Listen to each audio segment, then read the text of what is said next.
could go. Now Seattle comes in at 1-4, hard hit by injury. They have 11 players on injured reserve, including their starting quarterback Kelly Stauffer. That leads to a second NFL start for their second-year man Dan McGuire. Well, I've been in that situation before, but it's compounded by the fact that McGuire has none of his starting receivers available to him. Now, I think if McGuire has a problem, it will be with the defensive recognition. Dallas, I'm sure, is going to mix the coverages up. I think they're going to blitz him some, and I think if he has a problem, he'll struggle in that area. Seattle has won the toss, and they will receive.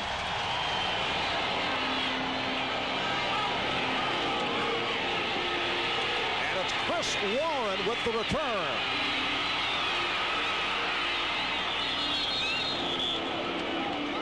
A penalty marker has been thrown. It's a 32-yard return by Warren. Chris Warren, a man who does it all, returns kicks, punts, and in his third year out of Ferrum is averaging 4.5 yards per carry.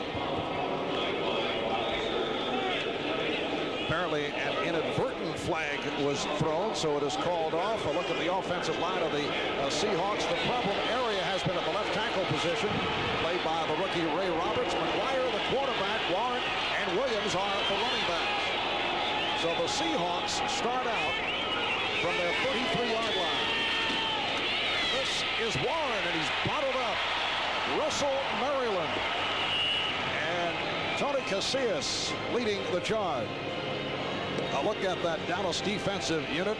Up front, Tolbert, Casillas, Maryland, and Haley, the linebacker Smith-Jones, and Norton. And in the secondary, Holt and Brown at the corners. One change here, Kenneth Gant starting at the strong safety position. James Washington moves over to free safety. Ray Horton will come on as the nickelback out of the starting lineup today. It's a second down and 9. Once again to the ground, but Warren is tripped up behind the line by the middle linebacker, Robert Jones. I think Seattle's strategy early in the game here would be to try to keep the third downs down a little bit less than 3rd and 8, 2 runs on first down there. Try to get McGuire in situations 3rd and 3, 3rd and 4, so that he can convert them a little more easily. Seahawks now looking at a 3rd down and 8.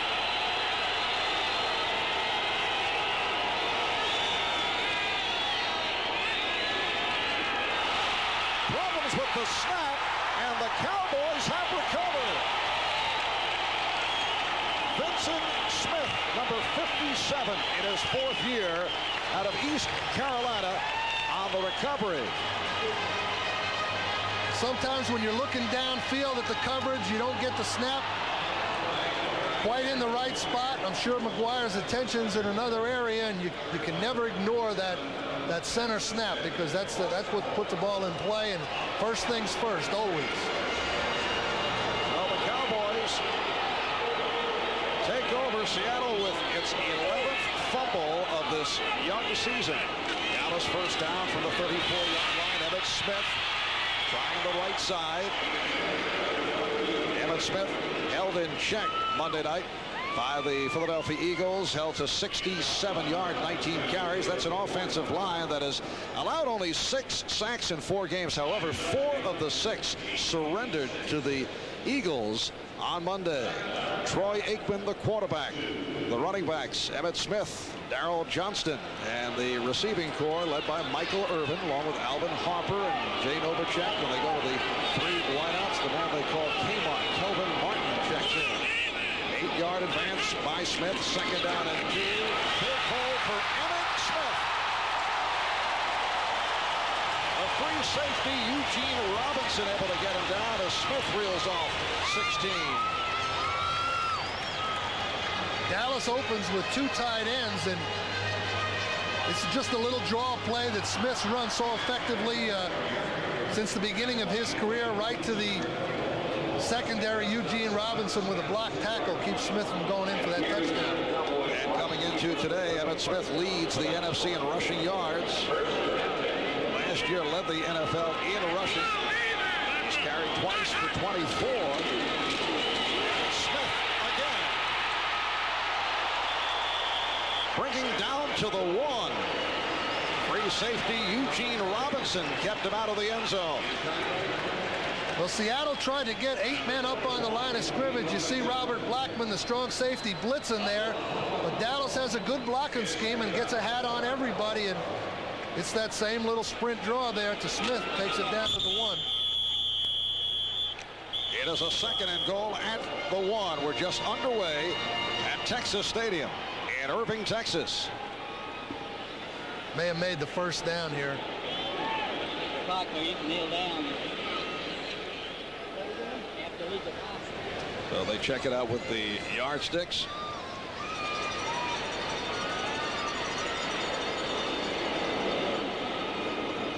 Inches away. The Dallas Cowboys with victories over the Redskins, the Giants, and the Cardinals. This past Monday lost to the Eagles 31-7. Number 66, ineligible receiver. Number 66. And that is Kevin Gogan, usually a backup offensive lineman who is announced as the eligible receiver. 2nd down play. Here's Smith. He is stopped. And then with a 2nd effort, he was able to get in. Emmitt Smith goes in for the touchdown. Smith just wouldn't give up. He was stopped twice, and he extended the ball over the goal line, and the whistle had not blown. They hit him, and they stopped him pretty much cold there. But he gets back on his feet and extends his arms over the goal line, puts the ball over, and that's what counts, where the ball is. Well, that is awfully impressive. It shows the balance and strength of Emmitt Smith. Well, you got to tip him over on his back when you get him in that situation, and Seattle wasn't able to do that. The Dallas Cowboys taking advantage of the Seattle Seahawks fumbled snap, and they go 4 plays, 34 yards within 2 minutes and 9 seconds. Here's the rookie kicker, Lynn Elliott. So the Cowboys with a 7-0 lead on Seattle. Lynn Elliott out of Texas Tech with the kickoff to the combination of Chris Warren and Ruben Mays.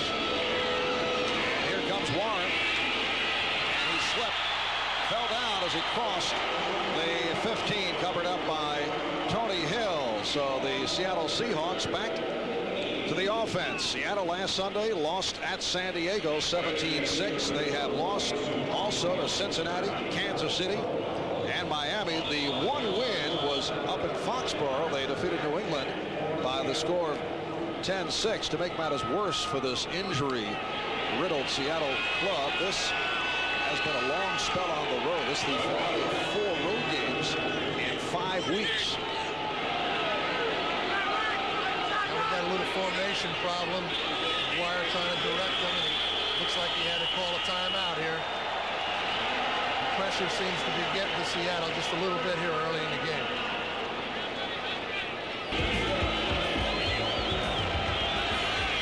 All right, Dan McGuire back over the center as we resume following that timeout taken by McGuire. This is Warren. Check that John L. Williams reaching out to the 20-yard line, stopped by Vincent Smith. Hard to figure how Dan McGuire would have difficulty either with the formation or the play itself, and being forced to call a first down on the very first play of that series. Yeah, it is hard. You should take the play with you to the huddle, and there should be no problem. But, you know, he may have called it wrong in the huddle and then realized it and tried to redirect it, but they had to use a timeout, which isn't good this early. 2nd down and 6 at the 20. Dallas with a 7-0 lead on Seattle. And Warren has a first down. He goes for 7. Combination of Ken Norton and James Washington make the stop. The Seahawks are averaging under 9 points per game. They may be on their way to becoming the worst offensive unit in Seattle Seahawk franchise history. They are 27th in the league, next to last. Only New England is worse in that department. In 5 games, the Seahawks have scored only 4 touchdowns, only 1 in the second half. sure Tom Flores wants to get McGuire an easy completion here somewhere. There it is. And he's able to complete with John L. Williams. Robert Jones on the stop. Only a 4-yard pickup. John L. Williams has made the Pro Bowl the last 2 years as an alternate. He had 7 receptions last Sunday against San Diego. 20 catches in all for the season. He's my idea of a real solid fullback, Marv. He can run, block, and catch. And, you know, there are a lot of fullbacks in the league that can't do all those things, but he can do them all. And that's why he's been such a force in front of Kurt Warner and now Chris Warren for the Seahawks for all these years. 2nd down and 6. Williams bottled up. Led by Tony Tolbert, the Dallas Cowboys able to surround John L. Williams. Well, it'll be interesting to see now whether Tom Flores puts the nickel offense in the game. He didn't on the first 3rd down, and it doesn't look like he's going to do it on this 3rd down. And as a result, Dallas is just playing their regular defense, and Seattle's playing their regular offense. And that's one way to simplify things for Dan McGuire.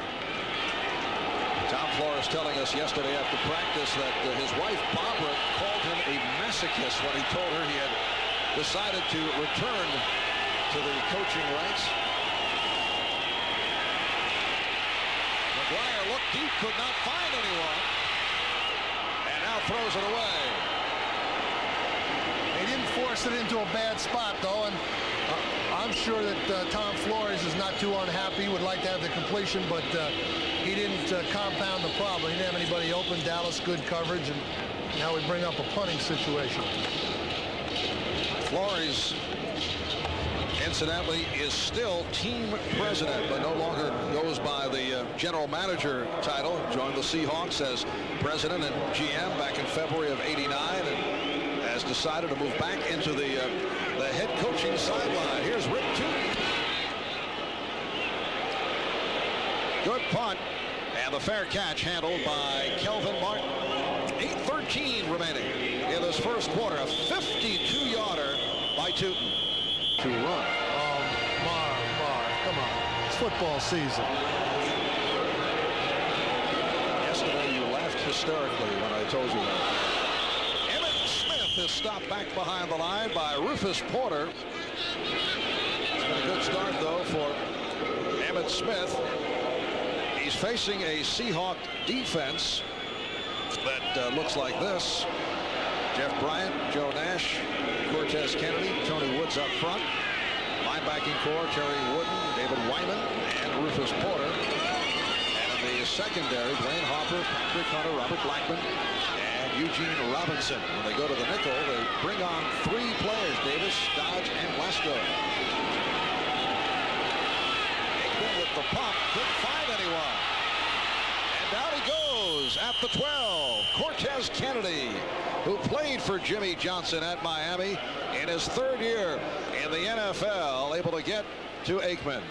Well, Cortez told us yesterday that all these Miami guys in this game, one of his best friends, Russell Maryland, Michael Irvin, all his teammates over on the other side. And, of course, he has Brian Blades on the Seahawks that's hurt. But all these Miami guys are going to try to outdo each other today. And Cortez is one up right now.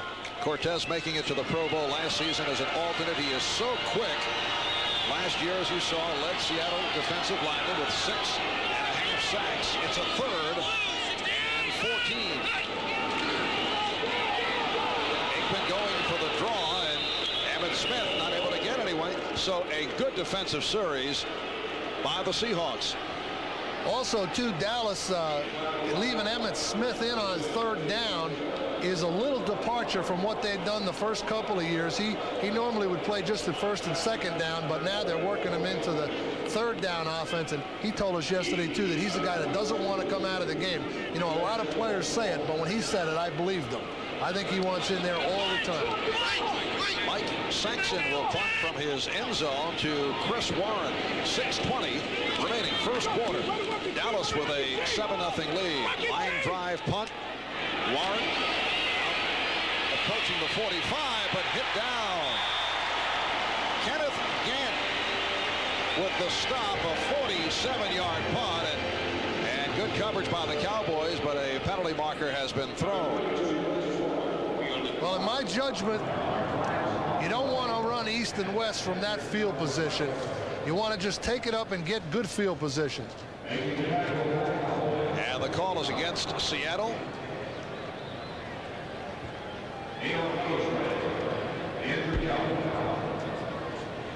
Now instead of being across midfield and having a chance, they combine that with a penalty. Now they're back in the hole that they were in to start the game. So that's a big illegal block in the back. 94 on the return team, on the run back, 10-yard penalty, first down. And a Dallas player shaken up. Dale Hellestray being checked out. Timeout called. 6:10 to go, first quarter.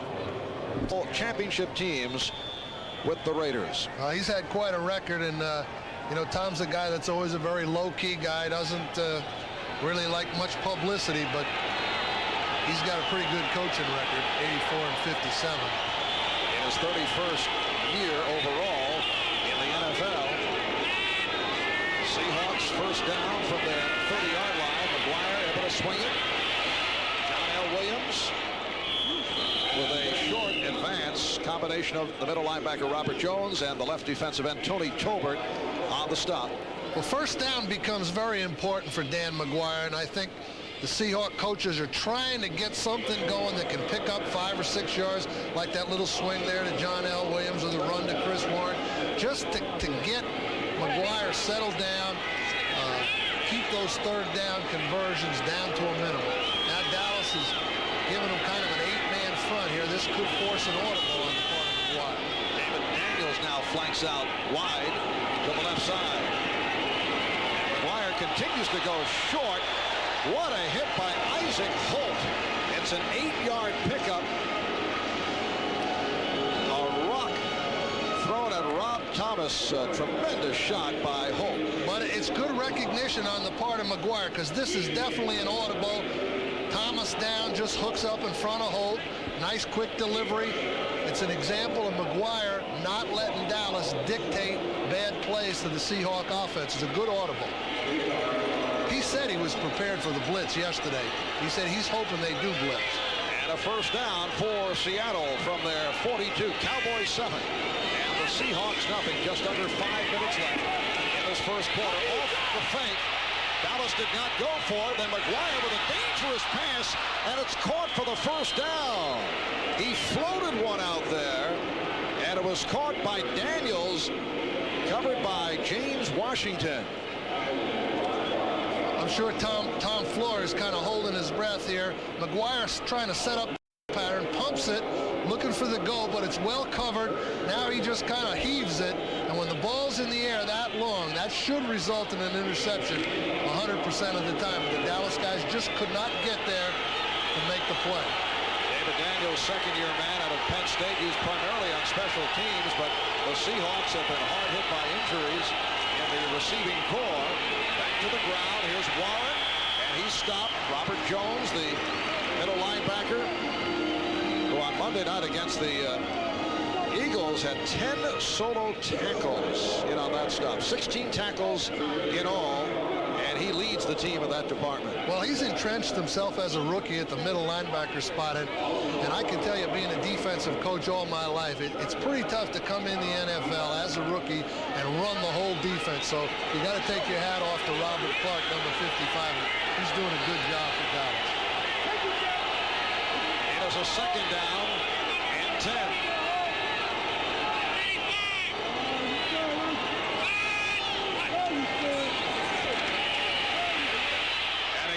McGuire lofts it, but this one out of sight.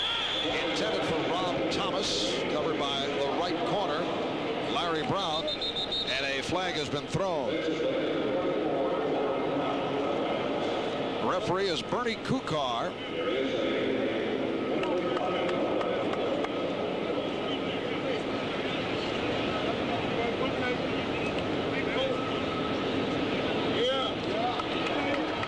And it's called against the Cowboys. Yep. Illegal use of hands, number 37 on the defense, grabbing the face mask, 5-yard penalty, first down. All right, automatic first down. Strong safety James Washington called for the face mask. 3:06 left in this opening quarter in Dallas. Dallas. The Cowboys 7, Seahawks nothing. Dan McGuire, the starting quarterback for Seattle. Last week he took over for the starter Kelly Stoffer, who suffered a separated shoulder. McGuire played most of the game, completed 12 of 21 for only 70 yards, intercepted 3 times. McGuire got the time, and it was broken up by Holt. Pass intended for James Jones. Well, Isaac Holt, of course, came in that Herschel Walker trade, and he's a guy that's been pressured a little bit by the rookie Kevin Smith, the first-round draft choice of the Cowboys, but that's kind of motivated Holt, and he's having, according to Jimmy Johnson, his best year for the Cowboys. Well, you look at the comparative stats between these two teams. Both clubs completing 73 passes, but that doesn't tell the story because Dallas goes further down the field. Most of the completions by Seattle have been short medium range. Chris Warren is stopped for a loss. Ken Norton, there he is, number 51, able to get the wraps on Warren. Ken Norton, the son of one-time heavyweight champion Ken Norton Sr. His dad, incidentally, played some football at Northeast Missouri State. Ken Norton upset last week, called for that personal foul Monday night, hitting Randall Cunningham out of bounds, a disputed call. Well, he's a guy that took a little while to develop when he first came in the league. He didn't play too much, but now he's pretty well entrenched along with Jones and Vincent Smith. And the Cowboys have a good set of young linebackers. It's a third down and 12.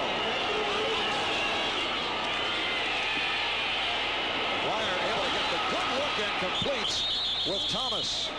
Washington and Gant run about a 14-yard pickup.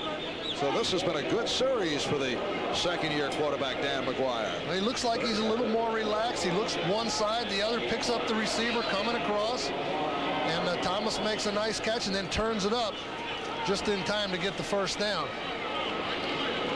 One thing Dallas seems to be doing, whenever Seattle gets in the I formation, they're kind of pressuring the running game with some blitz. But when Seattle lines up in this formation, like split backs, Dallas is a little more conservative. First down at the 26. Clark in motion. John L. Williams stopped by Vincent Smith. We talked with Dan McGuire yesterday. Dan, at 6'8", is the tallest quarterback who ever played professional football. He was a basketball player as a freshman in high school. Said he was 6'3", about 165 pounds. A pitcher in baseball.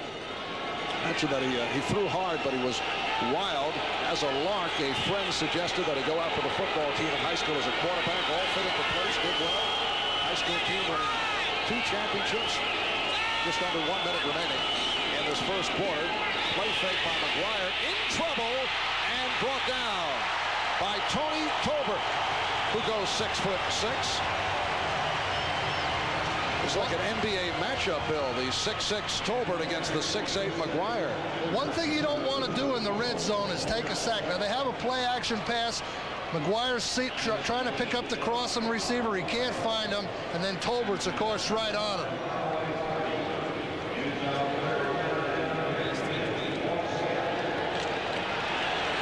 Well, there's Casillas. I think he's 6'2". McGuire's 6'8". Look right over Maryland, over Casillas. He should have a clear vision downfield. I don't think Casillas is 6'3". Oh, you're correcting program heights now. I don't think McGuire's 6'8". And you can see the flags flying. Look like Ray Roberts, the left tackle, who jumped. I think McGuire's maybe. Number 73 on the offense prior to the was Roberts. 5-yard penalty. Him 6'7", which is pretty tall. Well, the only reason I say Casillas is 6'2" is because I remember scouting him at the combines, and I was there when they measured. And when they called out the measurement, I guarantee you it wasn't 6'3". Now, do you measure yourself? You're about, what, 5'9", Bill? Do you measure yourself up against these guys? No, I'm taller than Casillas. You're what? You're 6'3"? 6'3". Scrapping, though. A scrapping 6'3". It's a third down and 20 as this first quarter has come to a close with the score: the Dallas Cowboys 7, Seattle Seahawks nothing.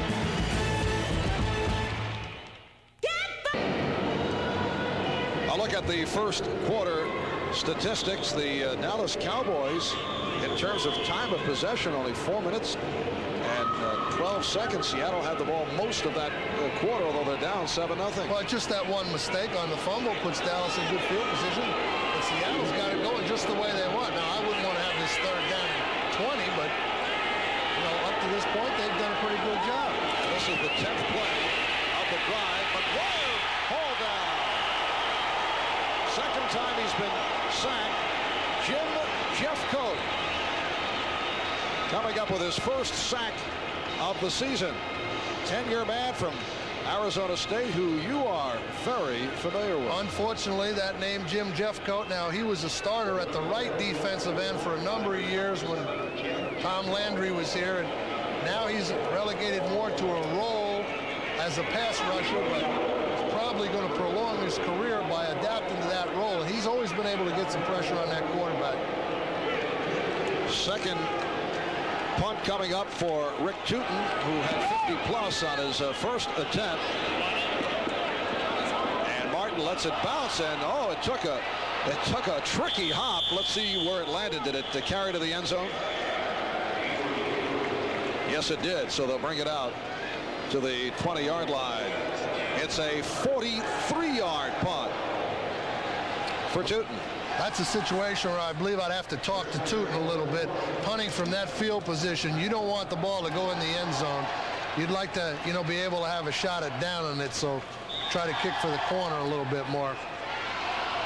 Cowboys with a 7-0 lead. Good running by Emmitt Smith on that opening series following the recovered fumbled snap, and Smith took it in from 2 yards away for the touchdown.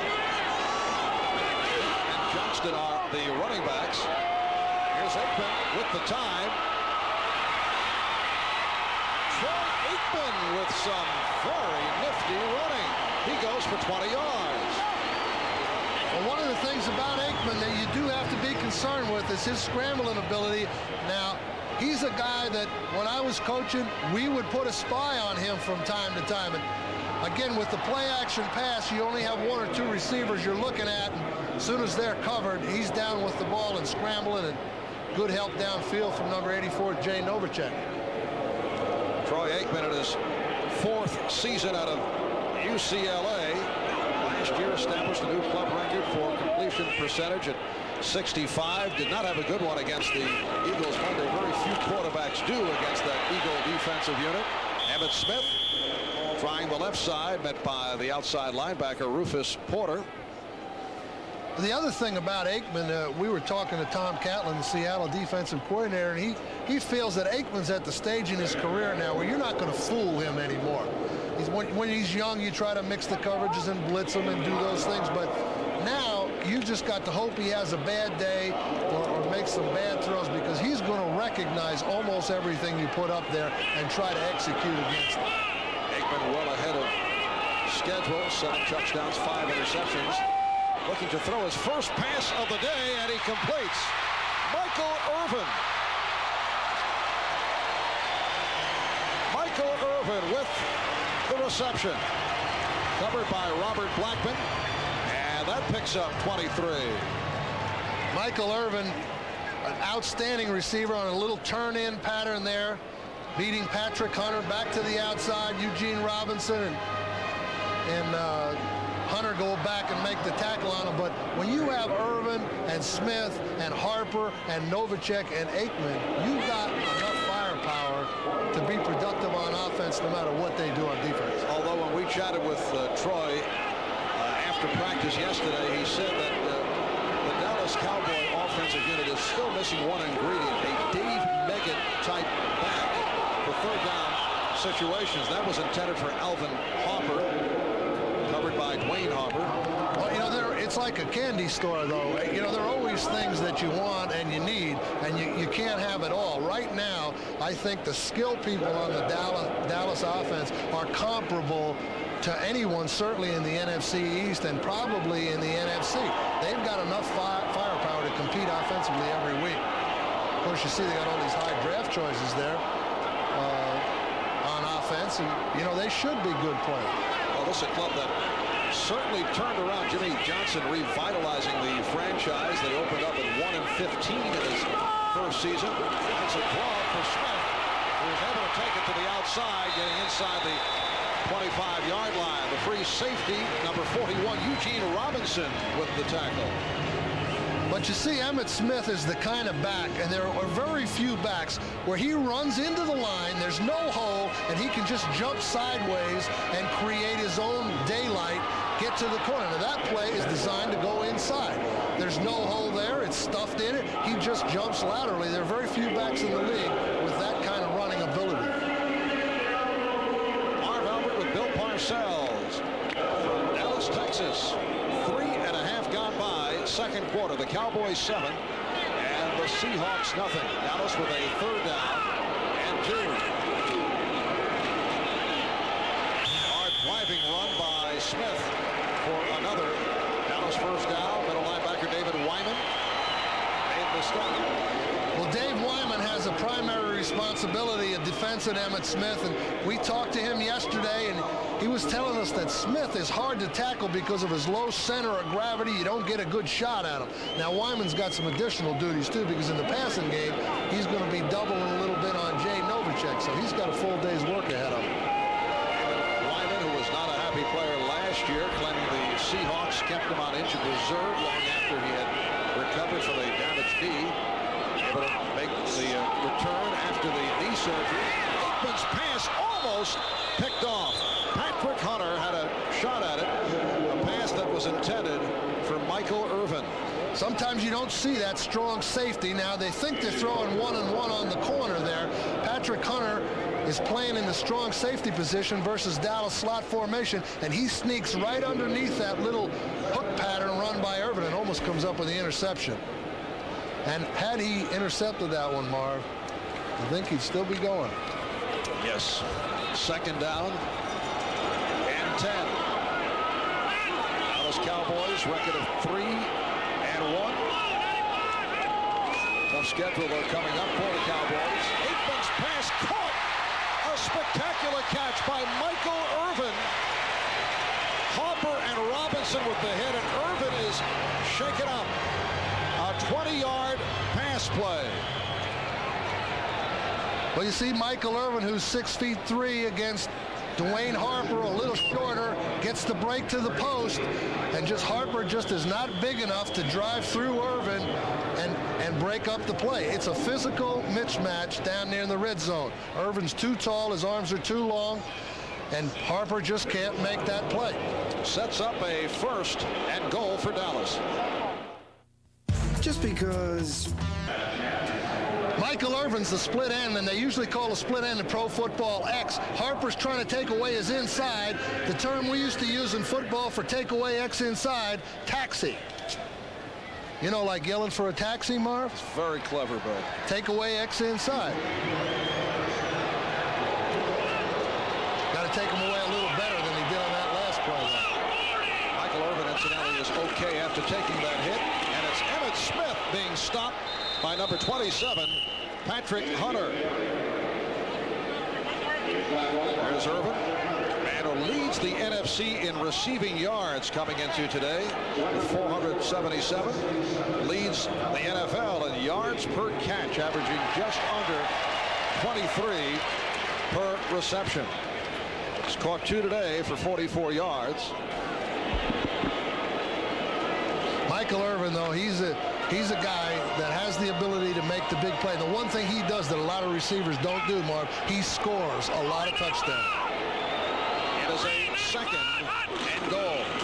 And again to Smith for the touchdown.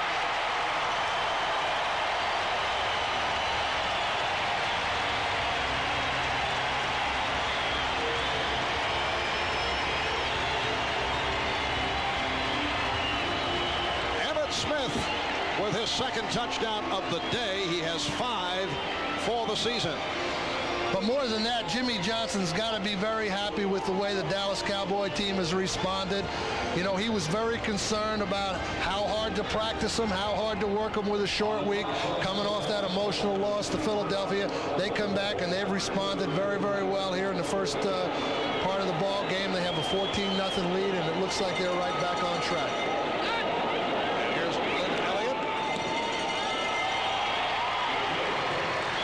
is now a 14-0 advantage for Dallas.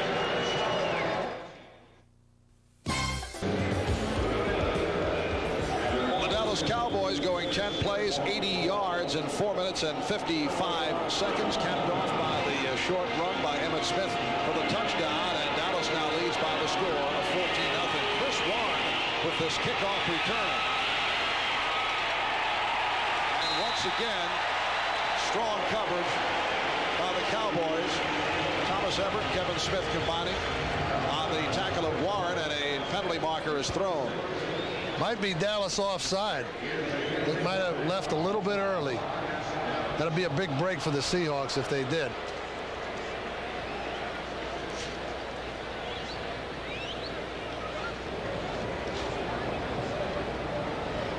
Six minutes gone by in the second quarter here at Texas Stadium.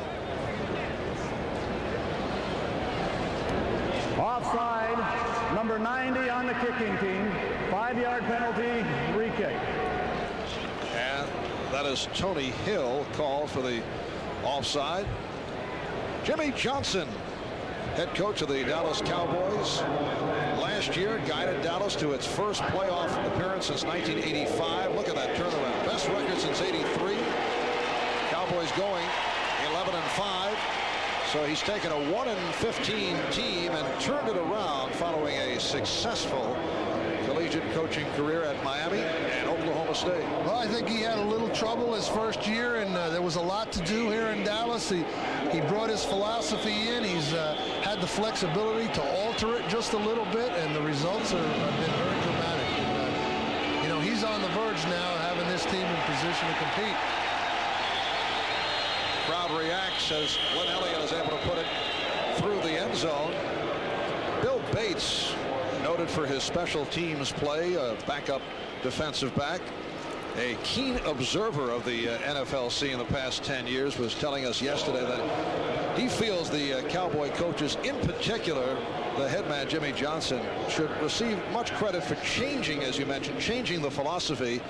He said that that first year of the season they went 1-15, and following a tough act in Tom Landry, it was just bedlam. Players coming and going, mass chaos, but they saw certain things did not work, and they had enough confidence in themselves and enough maturity about it to change their thoughts, which led to more stability. Of course, they got some pretty good players along the way. Penalty marker is thrown as Williams coughed it up, and it looked like Ken Norton may have recovered. Yes, the Cowboys have recovered, and no flag has been thrown. No flags. The Cowboys capitalizing on another mistake by the Seahawks. Well, just a little fullback handoff, and John L's hit and sandwich between Haley, and I really can't see the other defender. Looks like Tony Casillas. And the ball comes out. Now Dallas is in position to really make it tough on the Seahawks. They get this one in here, and this game is almost out of reach with the young quarterback.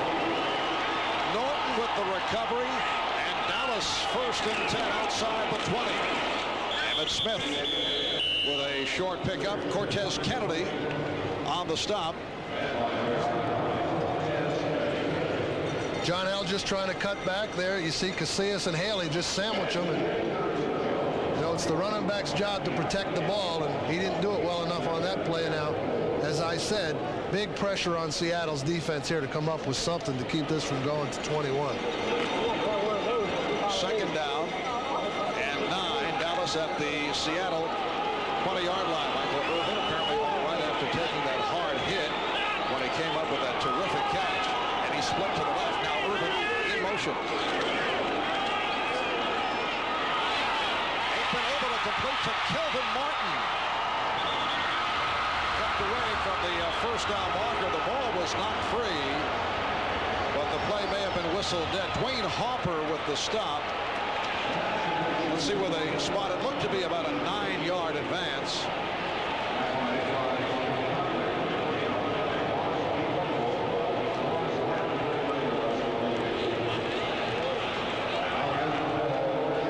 Kelvin Martin coming across from the weak side. Irvin acting kind of as a crosser from the strong side. They're trying to confuse the man coverage of Seattle, and Martin gets loose over on the strong side of the formation.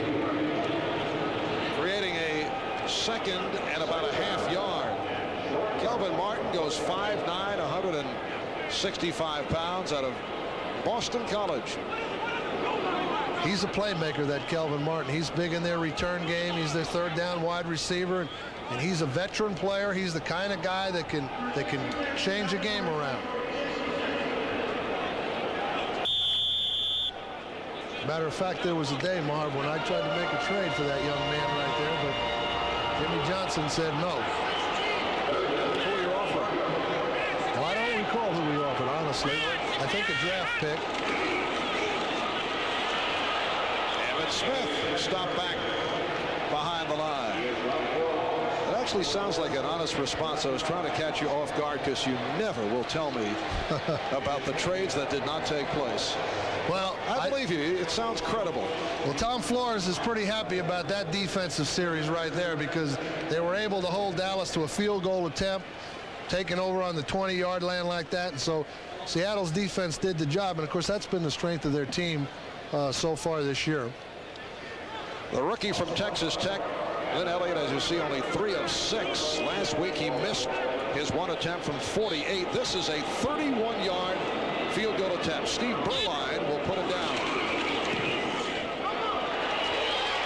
And he hits it. Lynn Elliott from 31. So the Cowboys extend to a 17-0 lead. 6:48 to go. First half. Hey, I thought you were a Honda full. Although he made that 31-yard field goal, Jimmy Johnson does have a little concern about his rookie kicker, Lynn Elliott, and as any coach would. You know, he knows that kicker's going to have to make a big kick for him later in the season, and when you have a rookie kicker, he hasn't made any of those kicks, you're not sure whether he's going to do it under pressure or not. It's at that point where he does not trust what he has until he sees a big kick. Well, I think confidence is only born of demonstrated ability. Until you see that big one, you can't be too confident. Seattle, as you can see, has had its difficulties. They had that one good drive where they started on their own 30-yard line, and it was a long series lasting 10 plays, but not able to capitalize.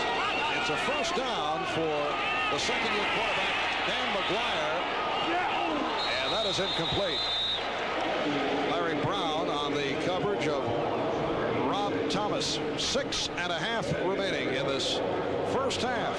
The Cowboys 17, the Seahawks nothing. Marv Albert with Bill Parcells. The Eagles trailing the Chiefs 7-3 in the second quarter.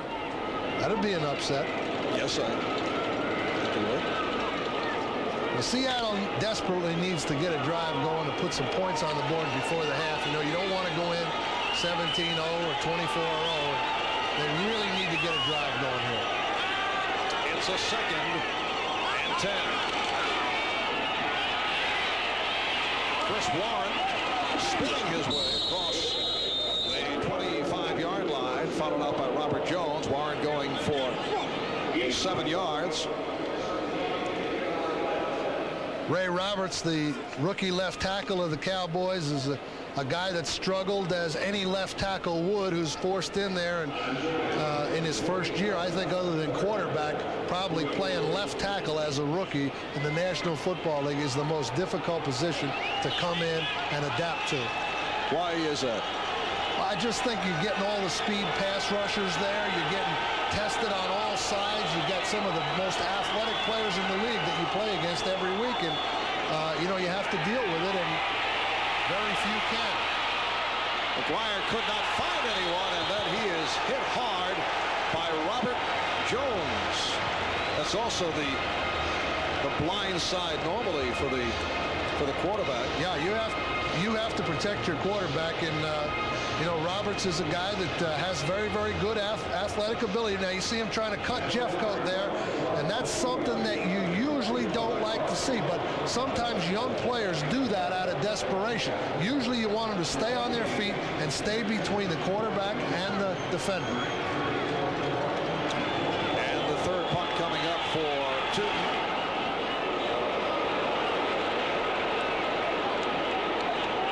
And the fair catch by Kelvin Martin was looking right into the bright sunlight. A 50-yarder by Tootin. We'll be back in a moment. The Bills. With the NFL's top offense, Kelly and company have their sights set on a third straight AFC championship. The Raiders. Their trouncing by the Bills in the championship game 2 years ago still has the silver and black seeing red. Now they clash again. An NBC football doubleheader next. Texas Stadium is one of the toughest stadiums to pick up the ball. You see the punter punting it out of those colored shirts up into that dark section. Then the ball goes up into the light. We used to have to take extra work with our punt returners down here, especially as the sun gets halfway across the field a little further. It's a real problem for receivers and punt returners finding the ball in this stadium. Kelvin Martin, who is accustomed to fighting off the sun, did just that as he made that fair catch a moment ago. Here's Aikman going back to work and has a first down with Michael Irvin. 12-yard advance. Patrick Hunter on the stop. As a matter of fact, going back to that trouble when Dave Meggett was a rookie punt returner, and I sent him down here to Texas Stadium, sent him out a little early to warm up, and I told him there were some problems here to get out and get some extra catches. And when I came out of the dressing room down at the field, he was waiting at the bottom of the tunnel and asking for a lot of assistance. So one of the main things we tried to do was get our punt returner to look into the dark section of the stadium to pick up the ball before it went into the light, and that helped them on their return game. It is a first down for Aikman. And again, the completion. Michael Irvin working the other side of the field against Dwayne Harper and goes for 24. Michael Irvin, Dwayne Harper playing that taxi technique again. Irvin beat him on the post. Now he comes back and runs the deep comeback. And, you know, Harper has got beaten inside. Now he's beaten on the outside. And Irvin's having it pretty much his own way right now. See, you beat a guy on the post pattern, the defensive back, he says, well, that's not going to happen again, and then something else happens. Irvin fakes the post and then runs the comeback, but this guy is really a top-line receiver, Michael Irvin. Dallas first down from the 42 with 3:35 left in the half. Penalty flag is thrown. That draw play did not work for Emmitt Smith, but the whistle had blown.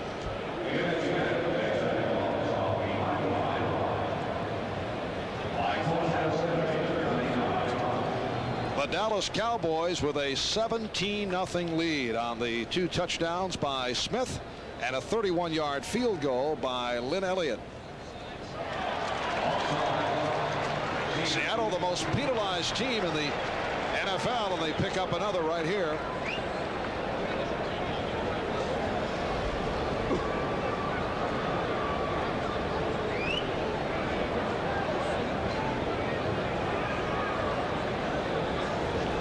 Kukar involved in a long discussion. Eugene Robinson trying to help matters with his own interpretation. Well, you know, penalties and turnovers, that's instant death in football. You put those two things together, lots of turnovers and lots of penalties, and what you have is a losing team. Now we have offsetting.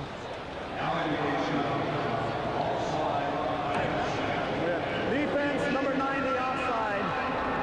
Offense, back in motion. Offset penalties. So now they should replay this down.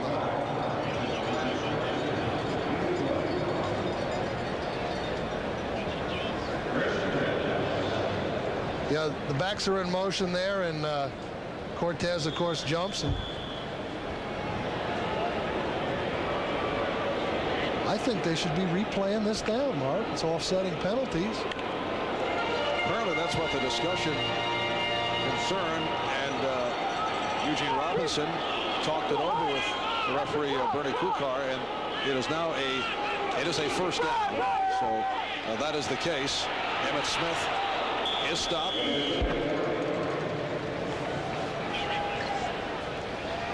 Emmitt Smith last season led the NFL in rushing, 1,563 yards, the first Dallas Cowboy to do so.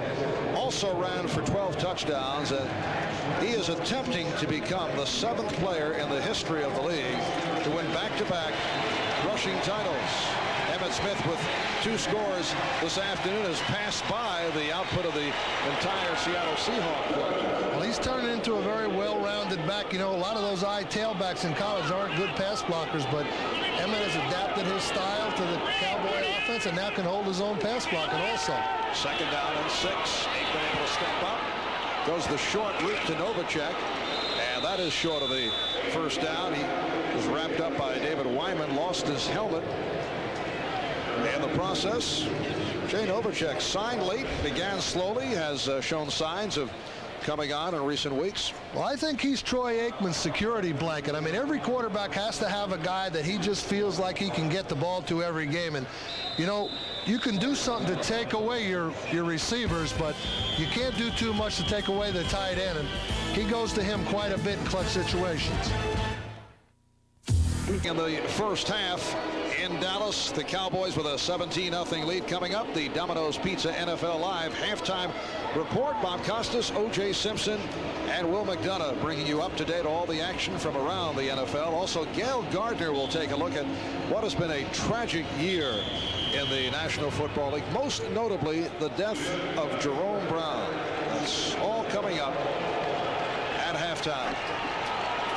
Dallas looking at a 3rd down and 2 at the Seattle 33-yard line. Aikman's pass was knocked down.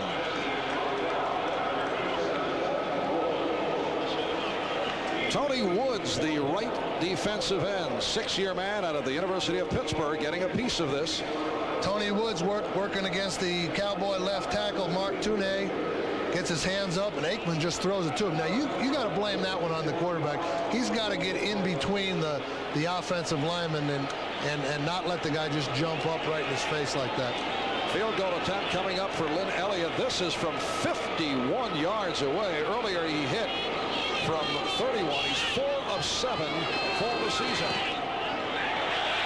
51-yarder. It is good. Well, that might provide some confidence on the part of Jim Johnson, although this was not a pressure kick, but still, obviously you'd rather see him make it from 51. Well, all those kicks for those rookie kickers are pressure kicks, and you know, 51 yards out, the more of those you make, the better you feel about it. And it's, you know, this is a perfect stadium to kick in because there's no wind. There's never any wind problems. The conditions are always the same. And when you're a field goal kicker and you kick in a dome or you kick a place like Texas Stadium, you have a big edge. It's when you get out on those grass places like Cleveland and places like that with the wind blowing that you can come up with some real trouble. That's a career high for the rookie kicker Lynn Elliott, signed as a free agent, a native of Texas, out of Texas Tech.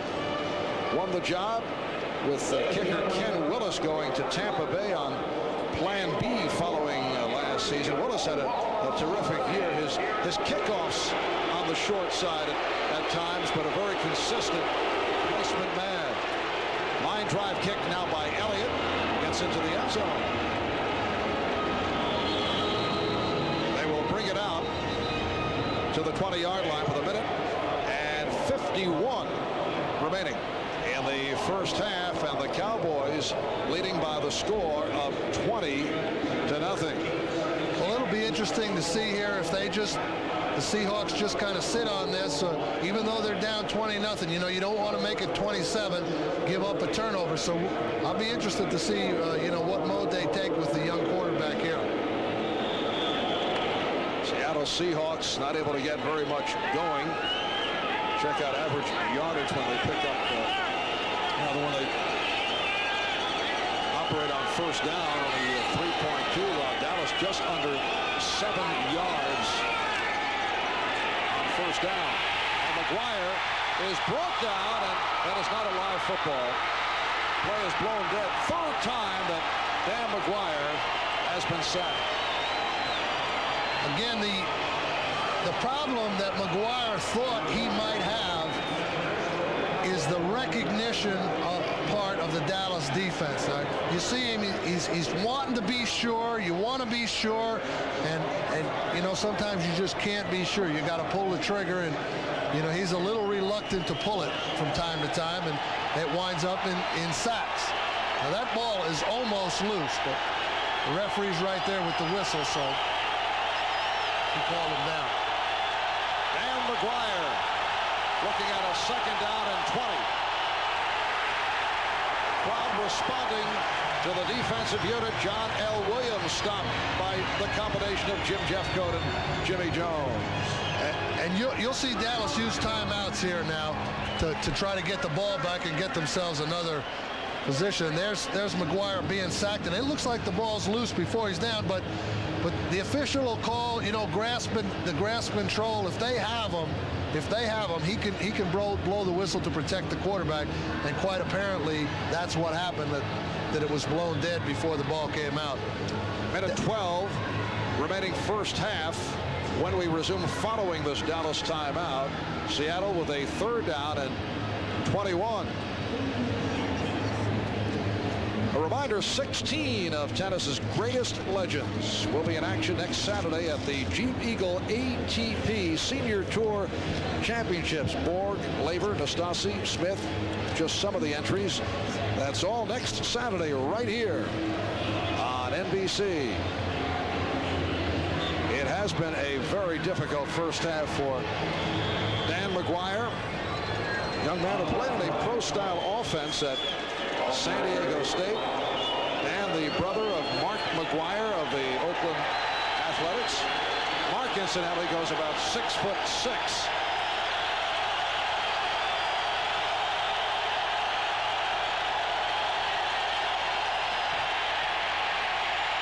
And Dan McGuire fires one deep, and it's broken up. Pass intended for Doug Thomas, covered by Kevin Smith. Smith, the rookie from Texas A&M, first of 2 first-round selections by the Cowboys. Well, this is a situation here where McGuire just trying to lay the ball out and get it out there for Thomas. It looks like he could have put it out in front of him a little further. Maybe he threw it as far as he could, but I don't think so. Had he stretched Thomas out a little, he might have been able to make the play. But Kevin Smith, #1 draft choice for Dallas. Jimmy Johnson says he's working in well and expects him to be playing before the year's out, maybe as a regular. Tilton from his end zone. Here's Calvin Martin at midfield, trying to cut back. 43-yard punt by Tootin, so Dallas gets the ball back with 52 seconds to go first half. Dallas has an opportunity again to put more points on the board. One completion here, a big shot, 20 yards, and then the guy that's been making those plays for him have been Michael Irvin. So if I was Seattle, that's the guy I'd be paying attention to right now. Yes, the man they call the playmaker because he usually comes up with the big play, Michael Irvin.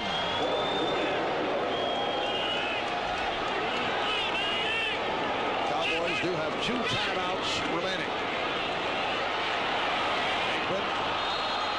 Going short, intended for Emmitt Smith.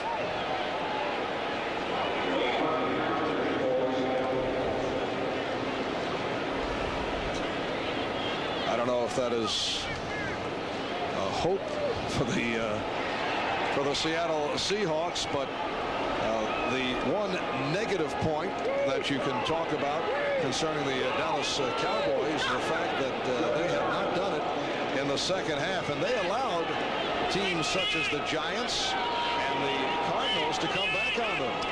Not a good sign. Here's Smith.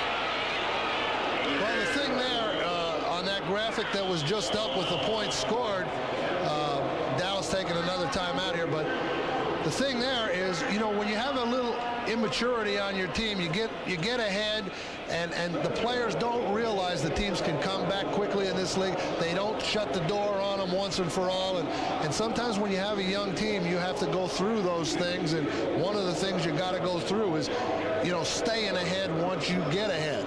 And then being able to come back and overcome deficits also a part of the maturation process for a football team. And that has contributed to the fact that the Cowboy defensive statistics are not impressive despite that record of 3-1. Cowboys allow an average of 22 points a game. That's 22nd in the league. Their goal, you talk to the coaches, they would like to allow about 17 points per game, but they've been hurt by those late comeback drives and the fact they gave up 31 points to the Eagles on Monday. They've got enough guys on defense now where they should be able to make enough plays to really turn that ratio around there and start stopping some people in the second half. Third down and 12. Aikman on a quick release, and Harper broke a tackle, but he stopped short of the first down by Patrick Hunter.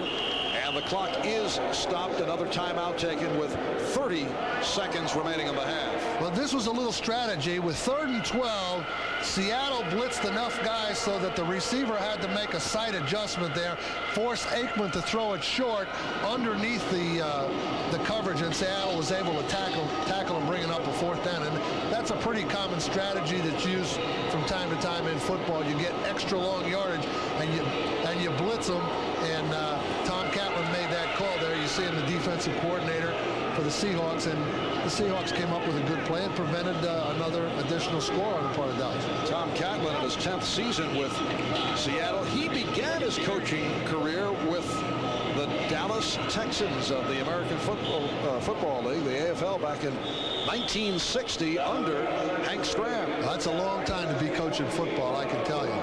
He's the last original AFL coach that is still active in the league. Mike Saxon just did get it off, and Warren lets it bounce, and it is down inside the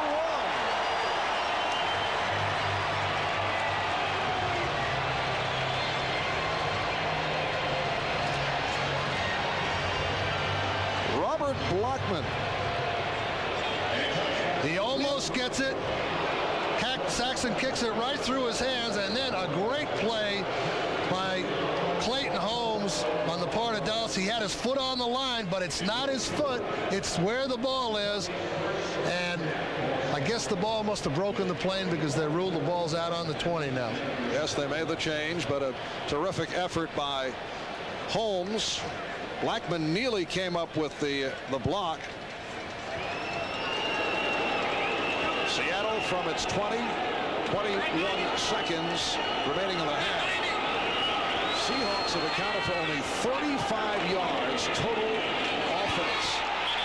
And you can subtract from that Chris Warren, a stop behind the line by Ken Norton, who's had a strong first half. The Hawks losing 26 yards because of 3 sacks. So that has cut into the yardage. All Dallas in the first half. That is the end of the half. Cowboys with a 20-0 lead here at Texas Stadium in Irving. Now to Bob Costas in New York for the Domino's Pizza NFL Live halftime report. This is the Domino's Pizza NFL Live halftime report, brought to you by Domino's. Nobody knows like Domino's how you like pizza at home.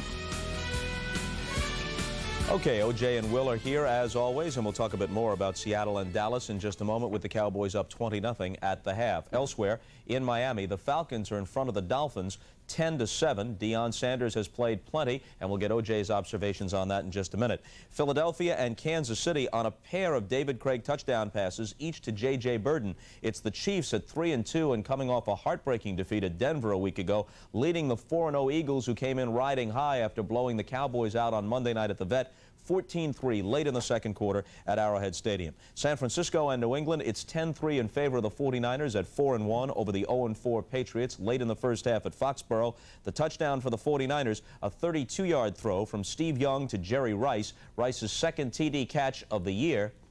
and the 95th touchdown reception of his career. Steve Largent leads the all-time list with 100, as you see Don Hudson, the old-time Packer great, with 99, and Rice will soon enough have the record. Pittsburgh and Cleveland, a battle of field goals here, and we have some highlights as the Steelers lead at 6-3 at the half in Cleveland. Let's roll those in, boys. I'm sure they're coming. Here they are. Bernie Kosar along the sideline. A broken ankle, of course, keeping him out of action for several weeks. Steeler quarterback Neil O'Donnell going to work on the opening drive, scrambling, and then finding Jeff Graham for 11 yards. This will lead to a Gary Anderson 25-yard field goal and a 3-0 lead for Pittsburgh. Fresh sod keeping the ground crew busy.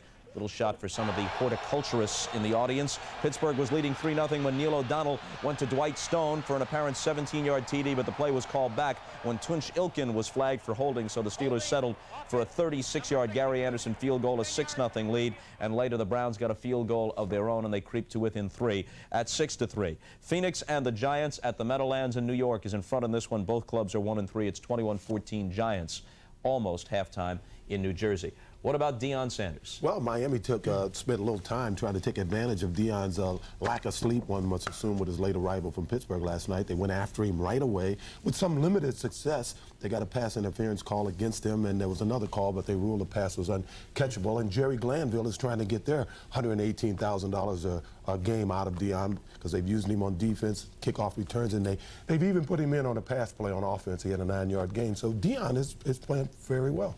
And Will, not to disparage the Seahawks unduly, but if you were looking to bounce back off a tough, maybe even humiliating defeat from Dallas's perspective last Monday in Philadelphia, you couldn't have picked a better set of circumstances to go home and get the Seahawks. That's right. Right now, I think Seattle's got one of the worst teams we've seen offensively in the National Football League in a year.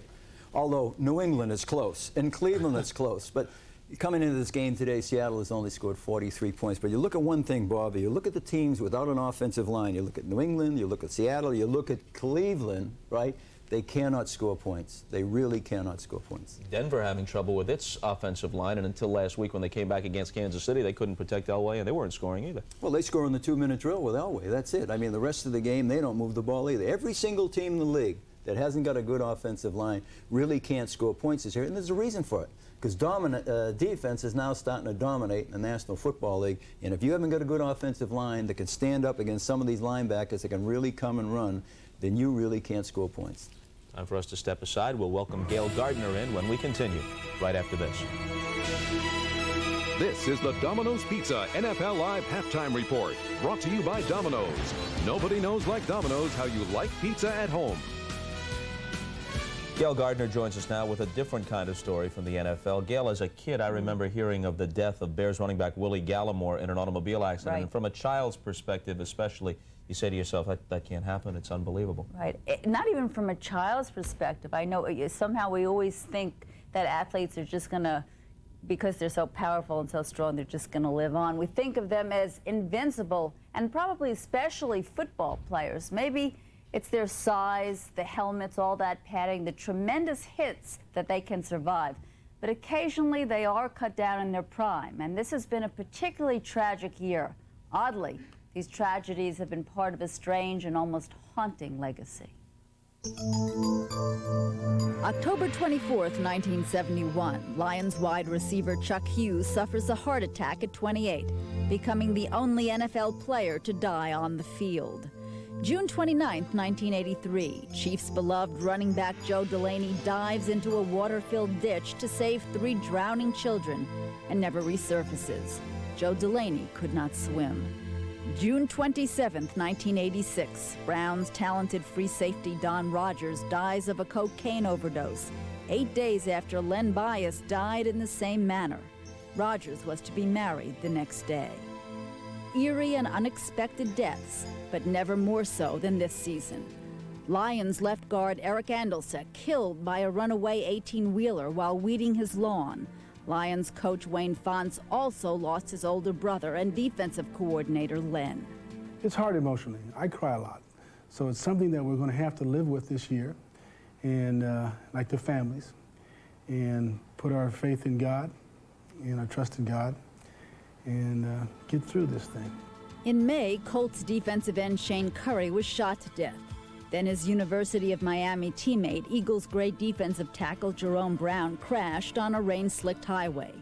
Brown, not just an Eagle, but the focus of a Miami connection that includes Dallas coach Jimmy Johnson, Seahawk Cortez Kennedy, Cowboy Russell Maryland, who last saw him at the Pro Bowl in February. When he first saw us, he just came and, dropped everything, dropped his conversation, and came and put his arms around both me and Cortez. He was like, yeah, these my sons right here. And I felt, here I am, I'm in the pros now, I'm a grown man. And I kind of sunk a little bit, I kind of felt like, yeah, he is the granddaddy of them all. The last memory I have of Jerome is when we met at the midfield after we won the ball game in Philadelphia last year. And if I think about the tragedies, I have a tough time dealing with every day. And so my memories of them are of them alive and of the good times. I think that you can conquer the world sometimes, but then when you see something like that happen to someone like Jerome Brown, it makes you step back. I thought he was the greatest. I kind of put him on a pedestal. Inside, I wanted to be like him. I didn't really tell him that. I never really, let him know that. But it just kind of makes you realize you can't take life for granted because you never know what the next day might bring. And Bob, Russell Maryland kept saying over many, many times that his mother, from the time he was a small child, kept saying that to him. Don't take each day for granted. Just keep, do the best that you can every day, be the best person you can, treat people the way you want to be treated, live your life the best way that you can because it could be over like that. Yeah, thank you. NFL Live halftime activities will continue. Please stay with us.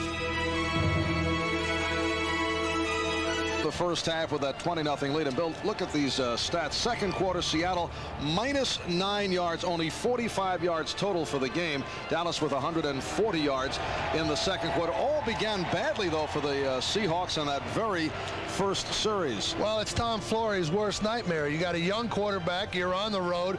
He turns the ball over in the first series. You can't generate any offense. You got a young, aggressive defense, a team that's playing with confidence against you at home, and it's tough for you. And a look at the Keystone halftime statistics. Total yards for the Cowboys 171, and as I mentioned, Seattle only 45 yards total. 2 turnovers by the Seahawks contributing to Dallas scores. 20-0 lead as we get underway in the second half. And they'll bring it out to the 20-yard line. Troy Aikman last season made the Pro Bowl despite missing the last 4 regular season games with a knee injury. Injuries have cost him his first 3 seasons. Steve Berline, the backup quarterback, one-time Los Angeles Raider, though, did a nice job in coming on in the absence of Aikman last year. What Jimmy Johnson would like Aikman to do right now, 20-0 lead, this is a chance to, drive the ball, put Seattle away early in the third quarter. I'm sure that's what he told his offense. Let's methodically take the ball down the field and try to put the icing on the cake here early in the third quarter. Emmitt Smith stopped by Cortez Kennedy, and David Wyman setting up the Dallas Cowboys. Mark Stepnoski at center, Nate Newton, John Giesick at the guards, Eric Williams and Mark Tuanay are the tackles. The running backs are Smith and Johnston. It's a second down and 6. Dallas at its 24-yard line. 2 touchdowns in the first half by Emmitt Smith, who now has 5 for the season, and 2 field goals by the rookie Lynn Elliott, one from 31 and then his career high from 51 yards away. The sideline pass completed to Michael Irvin. Covered by Dwayne Harper, and it's a first down for the Cowboys, a 14-yard advance. Now, this is the same story as the first half for Irvin against Harper. You had him on the post, he had him on the comeback, now he beats him on a little outside cut. And, you know, that's there pretty much all day unless Seattle rolls into a double zone look to get two guys rolling into Irvin one-on-one against Harper. It looks like Irvin has a pretty good edge.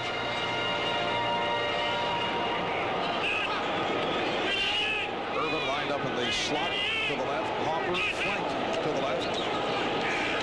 Play action. Aikman could not find anyone and flips it over the head of Smith. Well, that was a play where Troy Aikman and the Dallas coaching staff were trying to go for the touchdown to Alvin Harper, but he was well covered by Eugene Robinson, the deep safety position, and Jimmy Johnson was trying to get that quick strike right there to put the game out of reach. It'll be a second down and 10 at the 37-yard line. A win today by the Dallas Cowboys, which would put their record at 4-1, would represent the Cowboys' best start since back in 1985. Cowboys also gunning for their 9th straight victory here at home. Aikman able to complete. Short of the first down at the 45. Kelvin Martin making the catch. Stopped by Patrick Hunter. And that's a 9-yard pickup. Dallas has hit 2 or 3 of those crossing routes against man-to-man coverage, and Seattle sometimes, you know, the crossing pattern against the man-to-man coverages allows the receivers to outrun the defenders for a period of time, and that time Martin was able to come up with it, and Aikman, you know, got it underneath to him. We have been talking about the turnaround of this Dallas Cowboy franchise. Over the last 16 regular season games, Dallas has won 12 and lost 4. That puts them in very exclusive company. Pass caught by Novacek. Did he scoop it, or was it a completion? It is ruled a completed pass and a first down for the Cowboys. Well, Novacek, a veteran receiver, just crosses over the first down, goes enough distance to get the first down. He only needed a couple yards, and Aikman throws it nice, low and inside, and Novacek comes up with the reception. No Seattle guy could have touched that ball, so that's a good throw by Aikman there. I mentioned the exclusive company that Dallas is in. Only Washington, Buffalo, San Francisco, and Denver have had that kind of success. Dallas winning 12 of its last 16 regular season games. Emmitt Smith picking his way. That is a typical Emmitt Smith run. Robinson and Wooden. Well, when you face an offense like Dallas and you have a back like Smith, it just sets the tone for the whole offense. I mean, he weaves and picks his way through and makes 7 or 8 yards when really the blocking isn't that fantastic, but he makes those linemen look better, and he's just a tough guy. And you've got to be playing very, very strong gang tackle, disciplined defense to even have a chance to slow that guy down. 17 carries, 65 yards for Smith, setting a second down and 2. This time Smith hit back behind the line by the left defensive tackle, Joe Nash. Well, Kansas City leading Philadelphia now 14-3 in the third. Dave Craig, the one-time Seahawk, able to throw one. Well, you see a big Monday night win for Philadelphia, and then, you know, a big emotional game. Now you got to go on the road against a good team that's kind of got its back to the wall, and that's what can happen a little bit. Alvin Harper is to the left. Michael Irvin to the right. Third down and 2. It's Kelvin Martin in motion. Aikman looks the other way, and it is intercepted on a deflection by Eugene Robinson. And the saving tackle made by the right guard, John Giesick. Great play by John Giesick. I mean, you can't expect an offensive lineman to very often run down a defensive back, and that play by Giesick saved the touchdown. Now there's a good interception by Eugene Robinson. He's got a convoy of blockers in front of him. Aikman can't make the play, and Giesick in a desperation tackle, he saves a touchdown. We'll see if it saves him points here, but that's a real good play by John Giesick. Eugene Robinson, the free safety of the Seahawks, coming up with his second interception of the season, and The return goes for 51 yards. It's a first down for the Seahawks at the Dallas 18. Clark in motion. And the give to Williams, and he is stopped behind the line. James Washington combining with Charles Haley to make the tackle. Dallas really playing a hard pressure defense on first down, and you know, Charles Haley and all the guys there on the front line penetrating and you know, causing some bad plays. And that's one thing Haley told us yesterday, that he's had to read and react a little more in Dallas. He didn't have the latitude that he had in San Francisco. He's got to play more of a scheme and a team defense here in Dallas, and it's working out well for him. 2nd and 12. The ball at the 20.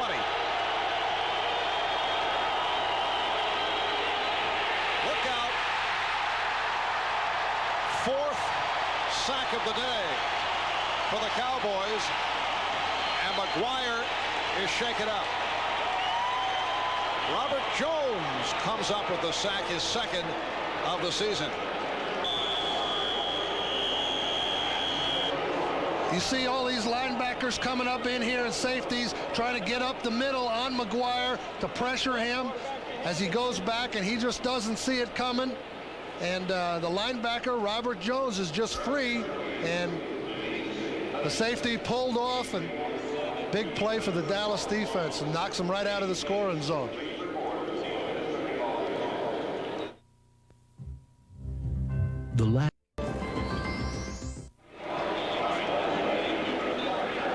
Robert Jones, the middle linebacker, is the Dallas defender that knocked Dan McGuire out right up the middle. Now, there's a missed assignment on the part of the Seattle offense right there, because someone has to have the middle linebacker blitzing straight ahead at the quarterback. I don't know if it was a lineman or a back, but Stan Gilbaugh has come on, taking over for Dan McGuire, who was shaken up, sacked for the 4th time. Gilbaugh to the air and able to complete. It's a short pickup. Rob Thomas making the catch, stopped by Kenneth Gant. So McGuire goes 5 of 9, only 44 yards, sacked 4 times. Gilbaugh comes on for 1 play. That's his first appearance of the season. Stan Gilbaugh, originally, as you see McGuire head back to the locker room, Gilbaugh originally a Cowboys 6th round draft pick back in 1986, a man who has played in the NFL, the CFL, and the World League. Played with the London Monarchs past 2 years, led London to the World Bowl title. He was the MVP of the league. It's a 42-yard field goal attempt for John Casey. Tom Flores just wants to get on the board, but does not. John Casey last week hit 2 of 2 from 27, from 29, 5 for 6 coming into today, and misfires on the 42-yard attempt. It was unreal. You woke Club Gold, Hertz's fastest service, now in more locations coast to coast.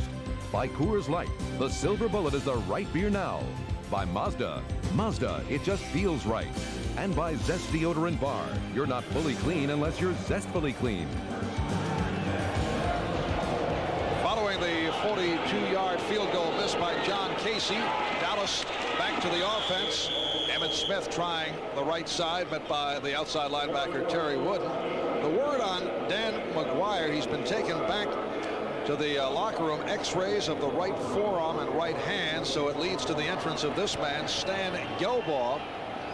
The other quarterback on the Seattle roster is Rusty Hilger, who signed as a Plan B player, then dropped and re-signed after Kelly Stauffer went down last week, suffering a separated shoulder. This is a Seattle team that already has 11 players, including Stauffer, on injured reserve. 2nd down and 5. And there's Smith cutting back and working hard to pick up the first down.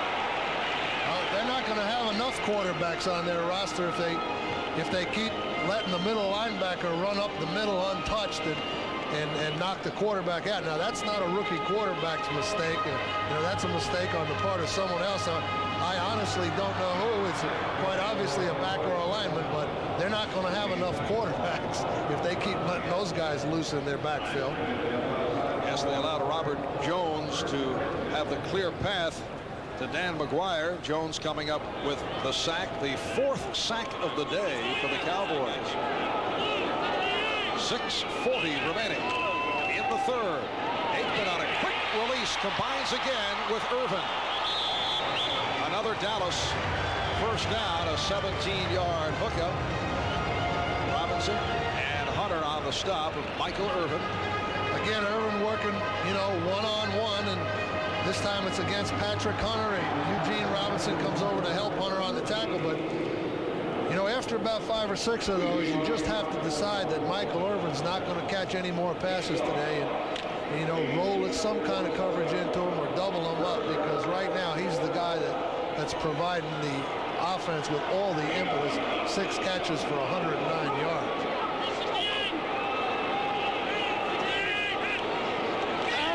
First down play for Aikman, and he's going deep for Irvin. It is broken up by Hunter, and did he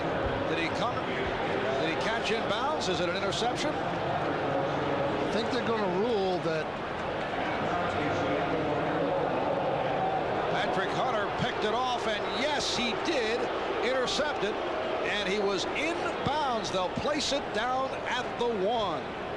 Well, Hunter's running step for step with Irvin. Both of them have good vision on the ball, and the ball is thrown outside, and usually that's where you tell the quarterback to throw the ball so the defender can't get it. But Hunter makes a terrific adjustment, and then his momentum carries him out.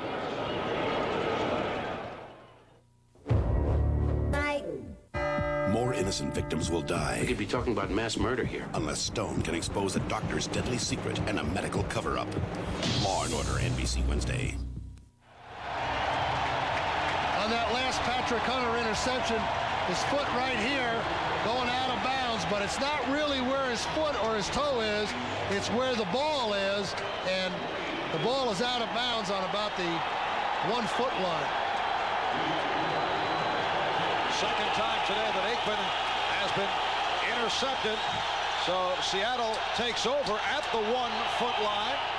Crowd reacting to the defense. John L. Williams stopped by Tony Casillas and Charles Haley. Stan Gilbaugh has taken over at quarterback for the injured Dan McGuire, who has been knocked out by that hard hit by Robert Jones, who came plowing through just moments ago on the previous series. And McGuire getting the right forearm and right hand x-ray. So Stan Gilbaugh seeing his first action of the season.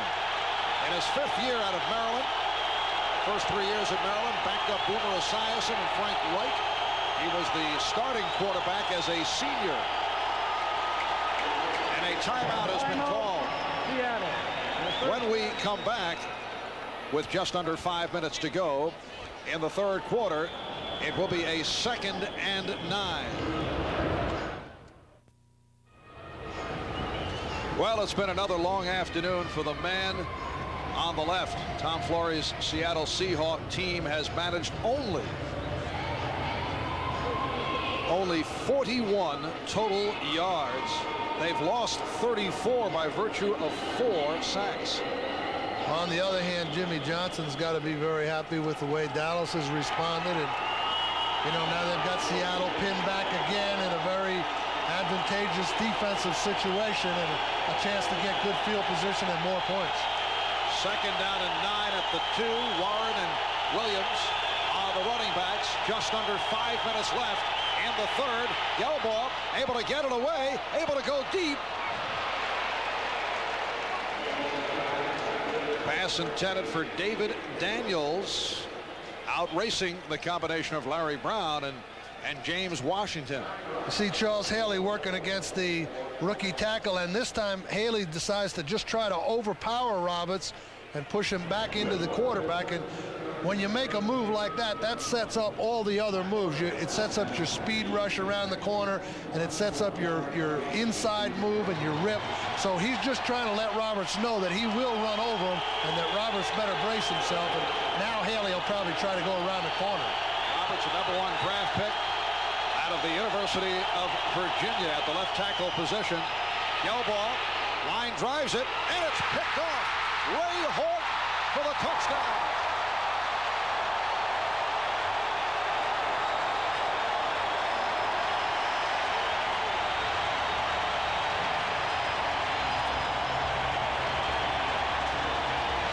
The free safety, Ray Hort, not in the starting lineup this afternoon. He has been primarily the nickel back, but he's come up with his first interception of the season.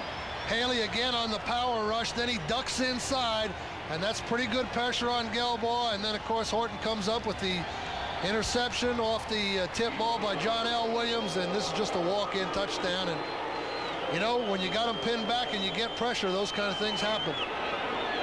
Here's Lynn Elliott attempting the extra point.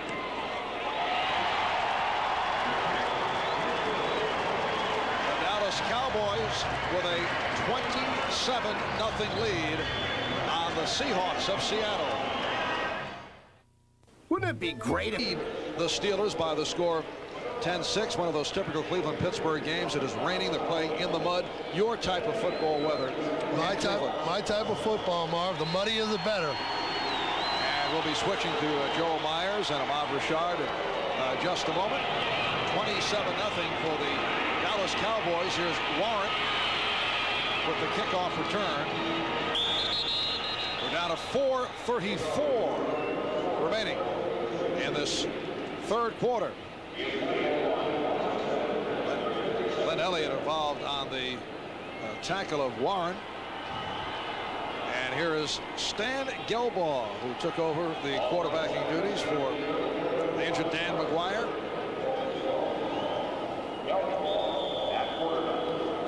Now we would like to welcome those of you joining us from the matchup between the Seahawks and the Cowboys. Joel Myers along with Ahmad Rashad, a 10-6 lead for the Steelers, who are having their problems. And Barry Foster, the NFL's leading rusher, can't get out of the backfield. No gain on the carry. Well, one of the things that happens, they got moved back in this area where they have bad footing, which gives the onus to the defense. Only touchdown of the day scored by Kevin Mack, number 34. Kevin Mack, following a block by Tommy Vardale, just powers it into the end zone. And we mentioned earlier that touchdown was set up by the tremendous running of Eric Metcalf. But Kevin Mack finally back in the lineup, coming off injured reserve for Bill Belichick and the Browns. And O'Donnell on 2nd and 10. Looking in one direction. Pressure coming from the other direction.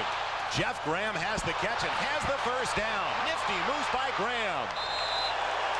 Did a good job of hanging onto the ball as he was hit from behind, going down to the 26 on the 16-yard reception. You mentioned Jeff Graham being a surprise here on this Steeler team, but he is certainly picking up where Lewis Lips left off. An excellent runner after he catches the ball. You see O'Donnell looking to the right side, can't find a receiver, steps back. Now he's looking for Graham. Hits Graham, and then watch this work after Graham catches the ball. There's 1, 2, 3, 4, and then finally he's brought down by Gerald Williams. It's at the 26, where it's a first down for the Steelers with Dwight Stone in motion. Barry Foster waiting for the blocking to develop. And he gets it across the 30 to the 31. I'm sorry, he was actually brought down that last play by Anthony Pleasant. And let's remind our friends that are joining us now from Seattle, Dallas, what a strange game it truly has been. The Pittsburgh Steelers owned the first half of play. It was a battle between the two place kickers. You're looking at the offensive coordinator for the Steelers, and he was in that position for a long time with the New York Giants under Bill Parcells. That's Ron Earhart. But then the momentum shifted over the last couple of minutes of the first half. The Browns got a 51-yard field goal for Bill Belichick from his place kicker, Matt Stover. And then to start the second half, the tone was set by the Browns defensive unit. Now can they come through again? On second and short, Eric Green, the big tight end, with a first down on the catch to the 46. And he's in his first action since the very first play of the season when he went down with a shoulder injury. I think that shoulder injury as well now as you watch Eric Green release here inside. Now gets down, reads the defense, now comes just right across the front. You want to try to get him the ball so he can run after he catches it. Nice throw by O'Donnell, and Green then drugged down after gaining about 4 or 5 more yards after the catch. This big fella here was a rookie of the year in 1990 with 7 touchdown receptions. He is a load and a half, 290 pounds. This drive started back at their 9. A first down for Barry Foster into the secondary. Another first down as he bowls over Eric Turner to the 42-yard line of Cleveland. I mentioned earlier, Joel, if you keep this defense on the field so long and you have a pounding offense like the Steelers have, the cracks are going to start getting bigger. Here you see Foster just take the handoff, makes a nice pick of the hole, and powers through into the defensive secondary. As you see, the Steelers now trying to rotate their defensive front four, trying to keep fresh people in the game all the time, because Barry Foster will take advantage of somebody who's tired. 450 yards to lead the NFL coming in. 70 so far for Barry Foster. And a 190-yard day against the New York Jets. The best so far this season in the league. Foster on the razzle-dazzle. Back to O'Donnell. He's got a man, Dwight Stone, for another first down to the 30. We've seen some gadgets from Bill Cowher and Ron Earhart. Ron Earhart. So when he gets you off, you see O'Donnell there laughing a little bit. But you see this play, they set you up by pounding it at you, then they send Foster up the middle. He flips it back to O'Donnell. Now you got Dwight Stone coming across the middle. It's sort of an offense that keeps you off balance all the time because you expect them to keep pounding the ball right at you. Then all of a sudden they come with a little reverse. They come with a little flea flicker. Excellent game plan by Ron Earhart. First down from inside the 30. Barry Foster lowering his head for 4. He's down to the 26. In the final minute of play of the third quarter, a 10-6 lead for the Cleveland Browns. They trailed at the intermission 6-3. This is a classic, as Bill Belichick and the Browns have taken 9 of the last 10. There's the defensive coordinator, Nick Saban. His defense has done quite a job after struggling a little bit over the first quarter, but the only thing missing from this game is the Steelers didn't take the train in. They took the bus in instead. The 3-hour drive on the turnpike from Pittsburgh. So that is going to be the final play of the third quarter. And exactly as we expected, a very close one in the 85th meeting between the Cleveland Browns and the Pittsburgh Steelers, with the Browns leading by 4 at the end of 3. A Dateline expose. Go undercover and see how this woman was able to bring down a Japanese spy ring. And no one knew about it. Dateline NBC Tuesday. For all of you with the courage to go it alone, to put your future on the line and your name on the door, there's the corporate card from American Express. Use it for all your business expenses. We'll organize them by category and even provide records of charges. It's a great way for any company to get a handle. Results. Call toll-free now to order Jane Fonda's new Step Aerobic workout, including free intensity level. Call toll-free 1-800-423-2200. We'll bill your credit card 3 easy payments of $19.95 each. You get a full 60-day home trial. Call 1-800-423-2200 now. Who won the debate, Clinton, Bush, or Perot? Next, Donahue. The rain continues to fall at Cleveland Stadium, and welcome back once again Joel Myers along with a moderate shot. A 4-point lead for the Browns against their bitter rivals from Pittsburgh, and they have been doing this throughout the course of the afternoon, trying to put together the side that was put down just recently over the dirt portion of the baseball infield. Now the Steelers are driving in that very same area, Ahmad. Well, they had a chance to get one play off in the good end of the field, but they decided to let the clock run out and try to get it going down in this end. O'Donnell on 2nd and 6. Wide open, it's Jeff Graham for the first down. And he is bumped out of bounds at the 11. Terry Taylor making the hit. 15 yards on that completion. And if you notice the type of passes that O'Donnell is throwing, these were all just confidence type things. Here you see, you got to get open if you're running all the way across the field because you run away from the defender. The ball's delivered right on time, and Jeff Graham does a fine job of running with it afterwards. with the way he runs with the ball after the catch, he is going to develop such a reputation that defenders are going to have to start playing off of him a little bit and try to make sure you tackle him, because here's a guy that can break a tackle and take it all the way. 25 catches already this season after grabbing only 2 last year, his rookie campaign. 1st and 10 from the 11. O'Donnell with plenty of time again. Great blocking up front. He's got Graham back at the end zone, and he is bumped out of bounds as it falls incomplete.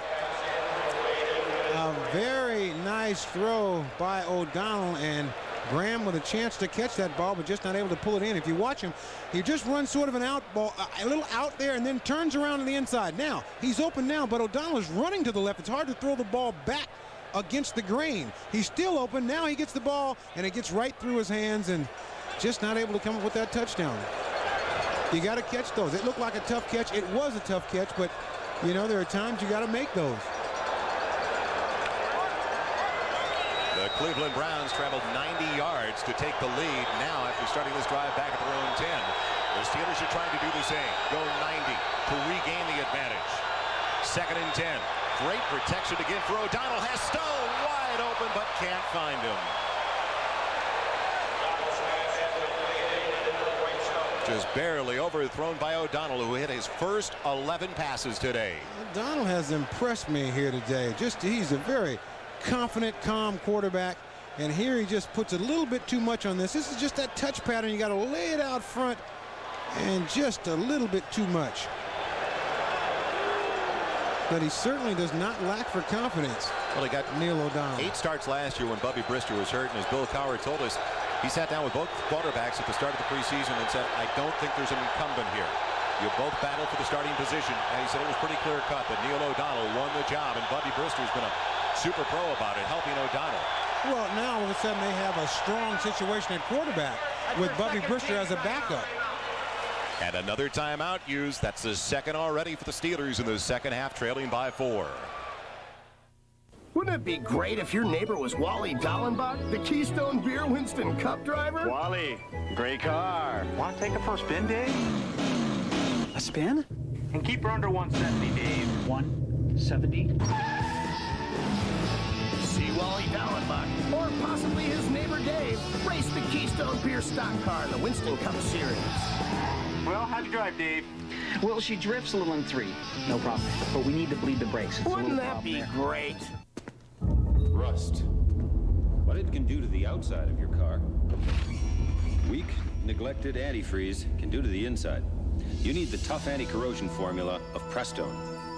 Use fresh Prestone every year to give your radiator and cooling systems heavy-duty rust and corrosion protection. No matter what happens to the outside, Prestone protects the inside. Prestone stops the rust that stops your car. This is the runaround.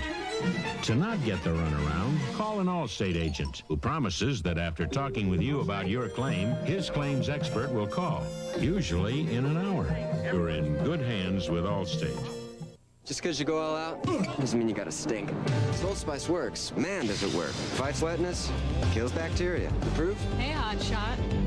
You're looking at her. Old Spice Antiperspirant for great odor protection. You demand proof, not promises. The head coach of the Steelers, Bill Cowher, played for the Cleveland Browns. He coached for the Cleveland Browns.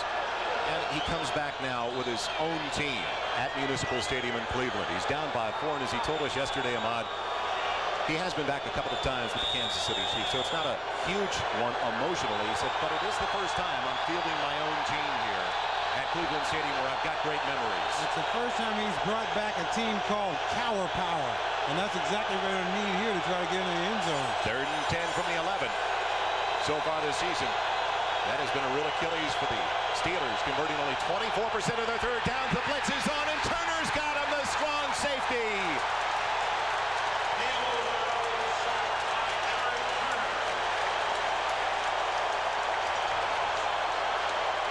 The Pound is hungry today. A great call by the Cleveland Browns to come and blitz on this play. You see Turner, number 29, just goes straight through with no one touching him at all. You got to make a play like that. Absolutely nobody picking him up, and comes up with the biggest play of the day so far 40-yard field goal attempt by Gary Anderson. And he's got it, accounting for all of the points for the Pittsburgh Steelers today. So the Steelers draw within one with 13:52 left. Eclipse.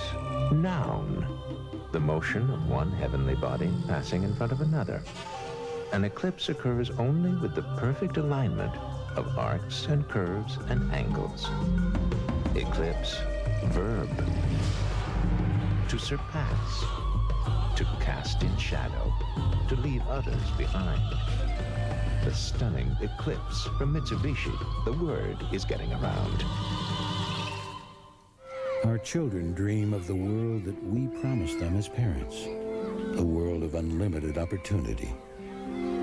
What would they say to us if they knew that by the year 2000 we will have left them with a national debt of $8 trillion? What would they say to us if they knew that we are making them the first generation of Americans with a standard of living below the generation before them? We cannot do this to our children. In this election, we have the opportunity to choose a candidate who is not a career politician, but a proven business leader with the ability to take on the tasks at hand, to balance the budget, to expand the tax base, to give our children back their American dream. The candidate is Ross Perot. The issue is our children. The choice is yours. The NFL on NBC is brought to you by Mitsubishi, bringing you a full line of award-winning automobiles. Mitsubishi, the word is getting around. By MasterCard. Master the moment with a card that's accepted at nearly 10 million places worldwide. By Castrol Syntec, the new synthetic oil that protects in ways other oils can't. And by 2-day priority mail service from your post office. Ever since the first quarter, the story for the Cleveland Browns has been the defensive unit, guided by their coordinator, Nick Saban. And did he ever call a blitz at the perfect time? Perfect call by Nick Saban. You got to gamble a little bit, and they gambled, and it paid off as Turner was able to come in and sack O'Donnell. Eric Metcalf from the 5 of the hole up the middle, looking for another block. And he's across the 30 to the 35 for exceptional field position on a 31-yard return for Metcalf.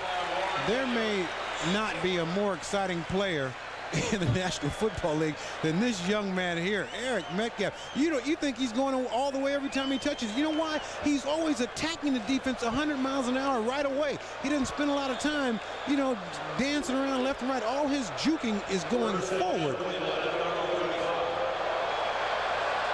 Well, he's healthy finally this year after missing half the games last year with a shoulder injury.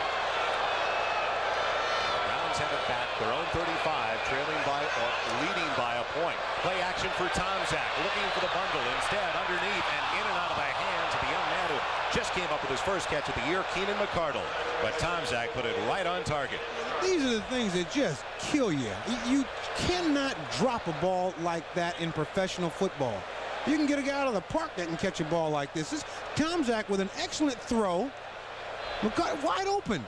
You gotta, your team's trying to win the game. You gotta come up with that catch. You don't get two opportunities. What happens is you spend the entire day trying to set up a play, and all of a sudden you get that situation where the play's up. You're wide open. You gotta do your part and come up with the ball. 2nd and 10. Metcalf, single set.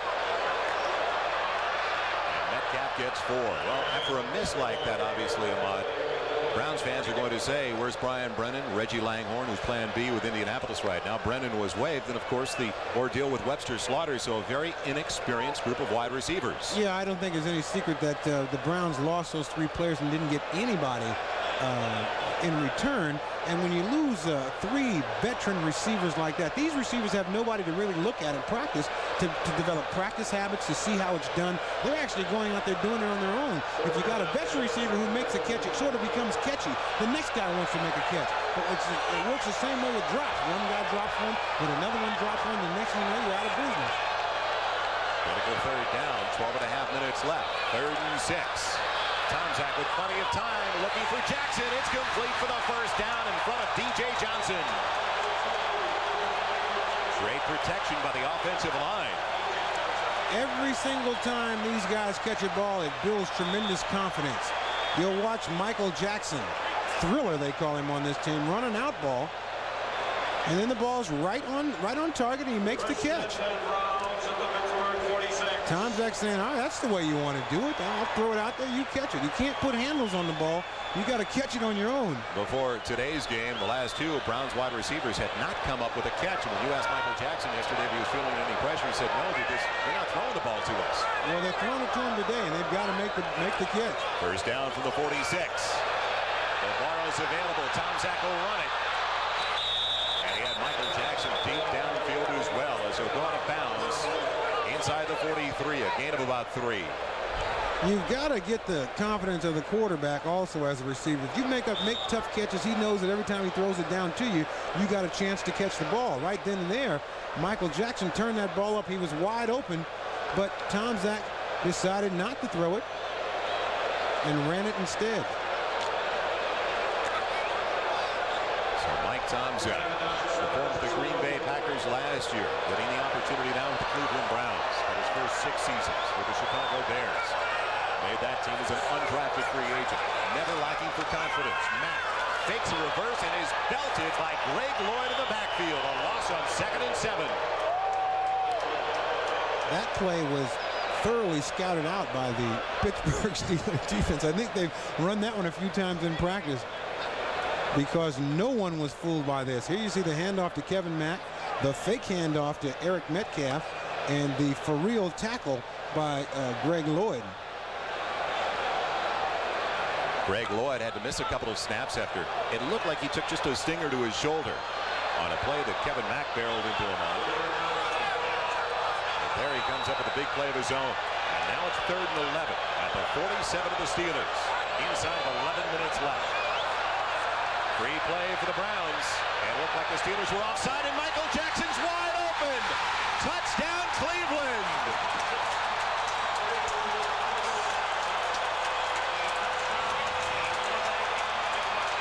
Let's find out about the flags as the Browns fans celebrate.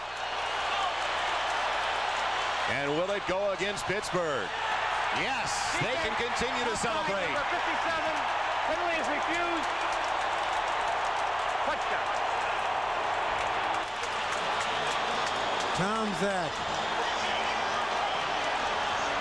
Cower, he's seeing this crowd go. And there is Michael Jackson, the man they like to call Thriller. And he certainly thrilled this crowd here today as he gets loose on the pump fake. Wide open. This is one of the toughest balls to catch. Nobody around you. It seems like it stays up in the air all day. You really got to maintain your concentration. And Michael Jackson just flips it to the referee saying, I will be back. Big extra point. And big now because the Steelers need 2 scores to take the lead. They trail the Browns by 8 at Cleveland Stadium. This Heisman moment is brought to you by Mitsubishi Motors, makers of a full line of quality cars and trucks for over 75 years. At Oklahoma State, Barry Sanders leaped from obscurity to stardom. And in 1988, he vaulted into the NCAA record book. As a junior, the 5'8" Sanders smashed the NCAA single-season rushing mark. And the finishing touch to his fairy tale 1988 season came when Sanders realized his Heisman Trophy moment. Mitsubishi believes that a luxury car should offer something beyond the usual luxuries. It may be extraordinary power and control, a consummate blend of comfort and performance, or a state-of-the-art four-wheel drive system. The 3000 GT, the Diamante, the Montero. Lease the luxury car of your choice. Only $399 a month for 36 months. Mitsubishi, the word is getting around. When you don't have to send your package overnight, you can save yourself a bundle. What a difference a day makes. 2-day priority mail service. 24 little hours. From your post office. Send up to 2 pounds in just 2 days for just $2.90. That's right. That's some difference. What a difference a day makes. We deliver for you. He was the last man to win tennis's Grand Slam. He won 5 Wimbledon championships and